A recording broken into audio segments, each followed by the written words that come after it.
tubaye ikaze mu kiganiro baho neza twite ku buzima bwo mu mutwe umugezwaho n'umuryango Avega Gahozo kufatanya na Minisiteri y'Ubuzima binyujije muri RBC ndetse n'umuryango Imbuto Foundation. Ni Akimanzi Sujariane, tubaye ikaze.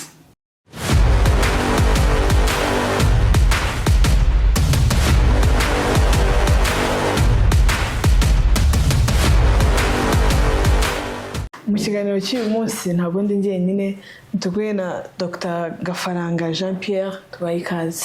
Murakoze. Ndi kumwe na Mugwaneza Eric, bose ni inzobere ni n'abaganga mu by'ubuzima bwo mu mutwe. Murakoze cyane. Nk'uko twari tukiganira ku mbuga nkoranyambaga ndetse n'ubuzima bwo mu mutwe ku rubyiruko n'abakuru.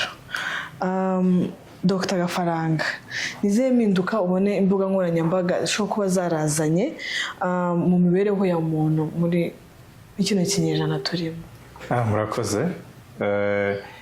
Imbuga nkoranyambaga ubundi zazanye impinduka ariko nziza, harimo inziza harimo n'imbi. Nk'inziza navuga hari itumanaho ryihuse, aho abantu bashobora guhana amakuru bikihuta bigafata umwanya muto nk'uko byafataga mbere, kuko ntabwo bisa umuntu aba ahari. Ikindi ni uko imbuga nkoranyambaga abantu bashobora kuzikoresha bakavanaho amakuru y'ibyo batazi, kwigiraho, hari inyigisho umuntu ashobora kuvanaho. Hari ikindi gishoboka ni umuntu ashobora gukoreraho ubucuruzi, ashobora gucuruza akamenyekanisha ibicuruzwa bye cyangwa agahura n'abakiriya binyuze ku mbuga nkoranyambaga. Urebye hari ibyiza byazo rwose nk'uko tubibona. Dr Mugwaneza Eric, wowe nk'umuganga mu buzima bwo mu mutwe, ni nk'izihe mpinduka Dr Gafaranga asa ku mpinduka nziza ikoranabuhanga cyangwa imbuga nkoranyambaga zishobora kuba zarazanye muri kino kinyejana? Ni izihe wowe ubona zitari nziza zishobora kuba zarazanye muri kino kinyejana? Ubwo ingaruka nabivugaho, arakoze cyane Dr Gafaranga, avuze neza icyo imbuga nkoranyambaga zifasha. Zaje zifasha kuko mbere ntabwo ariko byari bimeze, ikoranabuhanga ritaraza, ariko njye navuga ngo imbuga nkoranyambaga zishobora kugira nanone ingaruka mbi ku buzima, cyane cyane ku rubyiruko ndetse no ku bantu bakuru muri rusange. Zimwe muri izo ngaruka rero twavuga, abantu bahuriramo n'ibintu byinshi. Hari gutukwa cyangwa ku mbuga nkoranyambaga bitewe n'ibyo washizeho cyangwa n'uburyo nawe murabyitwaramo uzikoresha. Ishobora gutera kutigira icyizere, kumva utakaje icyizere bitewe n'uko wumvaga wowe wifitiye icyizere, ugasanga abandi abantu bakubwiye ibyo bakubwira, ibyo uhuriraho nabyo bikaguca intege, ukumva rimwe na rimwe icyizere kiratakaye. Rero imbuga nkoranyambaga zigenda zangiza n'ubuzima bwa buri munsi. Twavuga n'uburyo bw'imyigire ku rubyiruko. Ubona iyo bafashe umwanya mwinshi wo gushyira kuri izo mbuga nkoranyambaga, kwita ku mbuga nkoranyambaga arizo birirwaho gusa, ntabwo biga, batakaza mu mvugo z'abanyamaguru muri concentration ndetse na attention, n'uburyo bita ku byo bakora cyangwa ibyo biga mu mashuri yabo. Ikindi ku babyeyi tuvuze urubyiruko, tujya no ku bantu bakuru, babura umwanya wo kwita ku muryango wabo, kuko baragenda bagafokase, bakita cyane kuzikoresha, bakibagirwa ko hari abantu babakikije bakeneye ko bababwira amagambo meza, kubabaza uko biriwe, kugira ngo barebe ko muri rusange umuryango umeze neza, uhagaze neza. Ariko ugasanga rimwe na rimwe ibyo ntabwo babikoze, ahubwo nizo bibereyeho.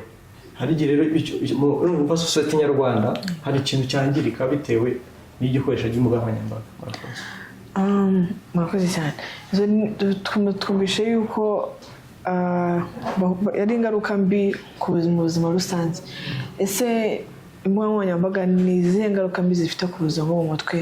Nkawe nk'umuganga ushinzwe ubuzima bwo mu mutwe, ni nk'izihe ngaruka mbi ubona imbuga nkoranyambaga zifite ku buzima bwo mu mutwe bw'urubyiruko ndetse n'abakuru? Ngewe uko mbibona, imbuga nkoranyambaga zishobora gutuma umuntu yitakariza icyizere, ndetse bishobora no gutera agahinda gakabije. Agahinda gakabije bitewe n'uburyo hari ukuntu zikoresha, ugasanga nk'urugero, ugasanga ubuzima bwawe bwamaze kujya hanze ku mbuga nkoranyambaga, ukareba ukuntu abantu barimo barakuvugaho, rimwe na rimwe ukumva urihebye, rimwe na rimwe ugatekereza n'uko ushobora no kwiyaka ubuzima, kwiyahura. Birashoboka cyane. Ikindi, bituma uba wenyine, kumva ushaka kuba wenyine, nta wundi muntu ushaka kuvugana, kumva wamaze kujya kure ya sosiyete bitewe n'ibirimo birakuvugwaho.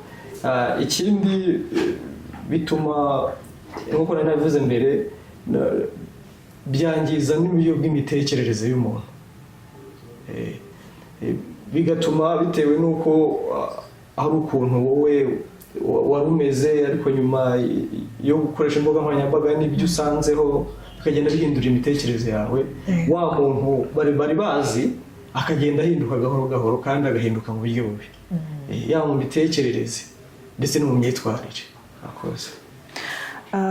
Dr. Gafaranga, imbuga nkoranyambaga nubwo twabonye yuko zifite ingaruka nziza cyangwa hari ikintu zifasha mu buzima bwa muntu, urubyiruko, abakuru ndetse n'abandi bose, n'ubwo bwose byose bihari, ariko zifite n'ingaruka mbi.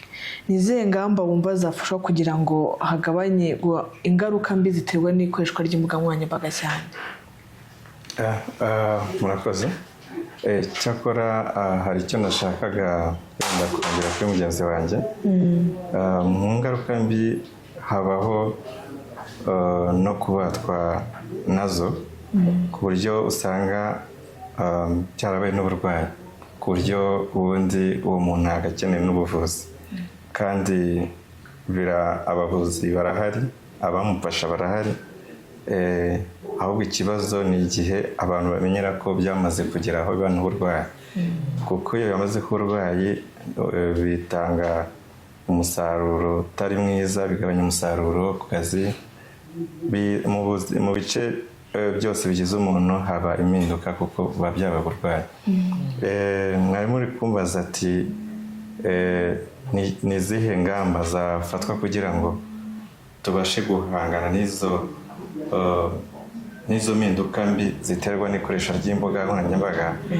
Ariko igishoboka ni uguhera ku muntu ku giti cye.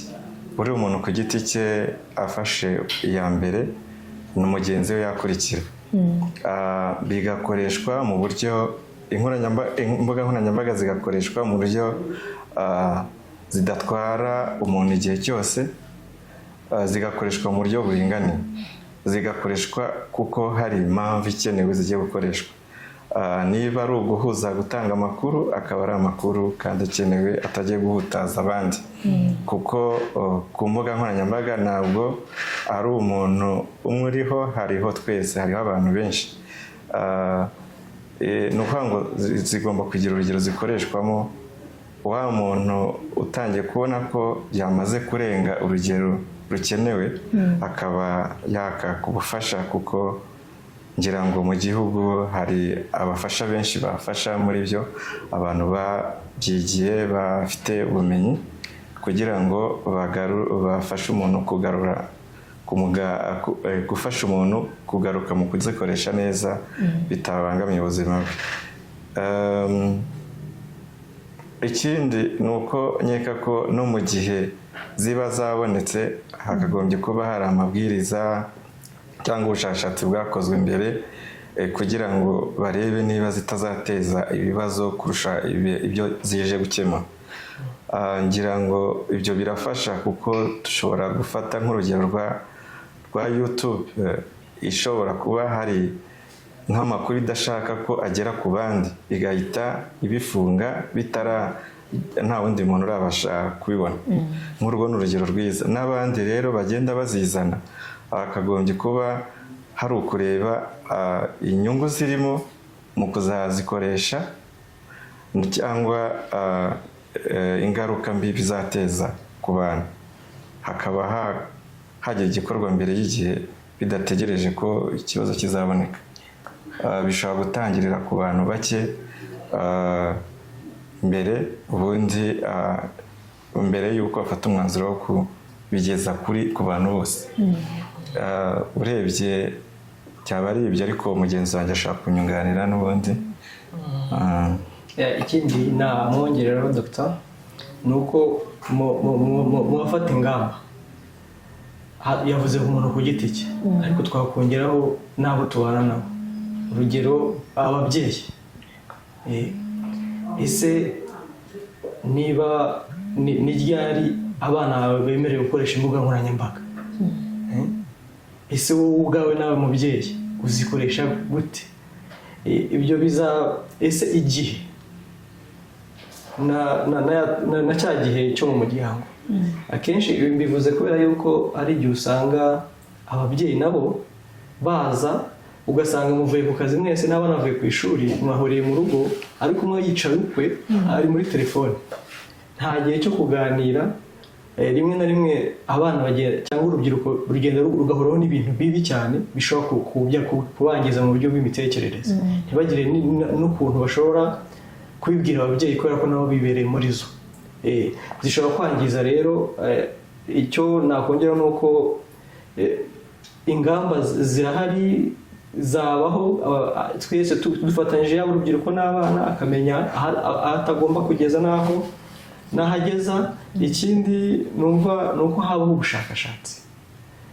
ubushakashatsi bwimbitse ku ngaruka imbuga nkoranyambaga ziteza abantu mu buryo bw'imitekerereze, ku buryo abantu babimenya, ndetse bikazaza binigishwa kugira ngo bamenye ko hari uburyo bwiza bwo kurikoresha ntibiteze ikibazo, ndetse n'ubundi buryo bubi bushobora gukoreshwa bigateza ikibazo. Noneho tukagarukira tugakumira hakiri kare izo ngaruka mbi zishobora guterwa n'imbuga nkoranyambaga.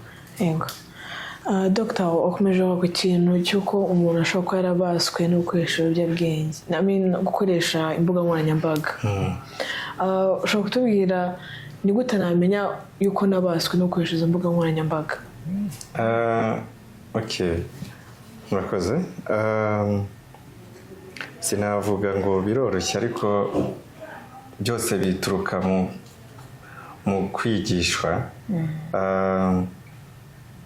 Ubundi hari amasomo umuntu yakakurikiye wenda ashaka guhabwa n'abafasha, ariko cyangwa n'abaganga, ariko wenda muri make mereye ku muntu utazi iby'ubuzima bwo mu mutwe, uraho uzi ubundi buzima ariko akavuga ubuzima bwo mu mutwe sinjya amenya ibyabwo, ashobora kubibwirwa n'uko hari kwiyongera gukoresha igihe kirenze igikenewe ku mbuga nkoranyambaga. Ugasanga ntabwo ubwe abasha kwigenzura, ku buryo igihe agiye kurenza yakagombye kuba avuga ati kirarenze, nakarekeye aha ngaha. Ikindi ni uko abura amahwemo, sinzi niba icyo kinyarwanda cyumvikana neza, umutuzo mu gihe atari kuzikoresha. Ugasanga buri kanya aba muri we ashaka kuba ari kuzikoresha, hari ikintu ari gukoraho, akaba atatuza ataziriho.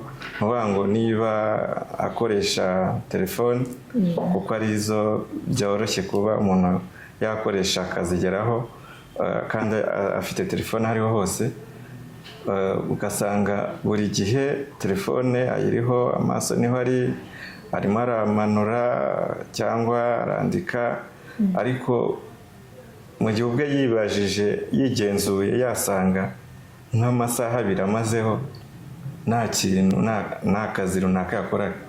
Ugasanga ibyo yakoraga nta kamaro binamufitiye, kuko ubwo yaje kugeraho birangira atwawe n'ibindi atari nafitiye muri gahunda yo kubikoresha. Nuvuga ngo ni hahandi umuntu yabaze gutakaza kwigenzura mu gukoresha imbuga nkoranyambaga ugasanga niba agomba kumaraho iminota runaka 30 isaha amazeho amasaha 3-4 ugasanga biragiye bifashe n'umwanya wo kuruhuka ugasanga na nijoro ntashobora gusinzira amasaha yagenwe ari hagati ya 7 n'9 ugasanga arasinzira amasaha 2-3 se ubwo bikaza kumuteza umunaniro bikaza gutuma ku kazi nta musaruro yatanga. Urebye abantu benshi barabimenya ko biba byahindutse akabona imbuga nkoranyambaga zabaye ubuzima bwe, ubuzima yari afite mbere y'igihe atangira kuzikoresha bwarahindutse, ariko ntibyagendana no guhinduka k'ubuzima no kumera neza no mutuzo uko umuntu yakabayeho atuje kandi abyishimiye. Kuko iyo byamaze kugera aho bitangira kwinjira mu mibereho ye bimuteza n'ibyo bibazo, birangira ashobora no agira n'ingaruka n'ibindi bimenyetso by'indwara zindi. Ashobora kugira rwose ingaruka zirimo nk'umuvuduko w'amaraso, ashobora kugira umutwe uhoraho rwose udakira, ashobora kumva ananiwe cyane, ashobora kutabasha gushishikarira ibyo akora, ashobora kuba kurangwa n'ubwoba. Ibyo byose byagaragara mu gihe umuntu yamaze kubatwa n'imbuga nkoranyambaga. Nk'uko nabivuze neza wenda muri make ni uko abona ko we adashobora kwigenzura no kwihanganira gufata umwanya atari kuzikoresha. Iyo umuntu ageze aho byanze byaba byiza agiye kwa muganga agashaka abamufasha kugira ngo ahangane n'icyo kibazo. Dr. Nkomeje kugaruka ko gukoreshwa by'imbuga nkoranyambaga atari wowe ku giti cyawe, ukeneye n'abandi bantu bagufasha, ababyeyi, abo muri kumwe. Ushobora kutubwira uruhare rwa buri muntu wese mu kwirinda ingaruka zishobora gutezwa no gukoresha imbuga nkoranyambaga cyane mu magambo make? Buri muntu wese agomba kugira uruhare mu kugira ngo amenye uburyo akoresha imbuga nkoranyambaga kugira ngo zitamuteza bya bibazo twavuze by'ubuzima bwo mu mutwe. Nahe ho kumenya igihe cyo kuzikoresha, akagira nimba ndi mu kazi ngomba gukora akazi ndazikoresha iki gihe runaka, ntari mu kazi. Niba ari igihe cyo kuruhuka ni igihe cyo kuruhuka, ntabwo ari icyo gukoresha izo mbuga nkoranyambaga, kubera ko agira n'umwanya, n'ibyo niyo ku giti agira n'umwanya wo kubana n'abandi no gusabana n'abandi, atari apari yo kuba yaguma kuri izo mbuga nkoranyambaga, ndetse bishobora kuba byamuteza ibibazo nk'ibyo dogiteri arimo aravuga. Murakoze. Imbuga nkoranyambaga n'ubwo bwose zifite ingaruka nziza mu isi ya none, zidufasha byinshi, ariko tubonye yuko kuzikoresha ku rwego ruri hejuru, kuzikoresha cyane bishobora kugira ingaruka mbi mu buzima bwacu bwo mu mutwe ndetse no mu buzima bwacu bwa rusange. Ndagushimiye cyane Dr. Gafaranga. Murakoze cyane. Yego, nanjye ndagushimiye Dr. Eric. Murakoze cyane. Nawe utaha.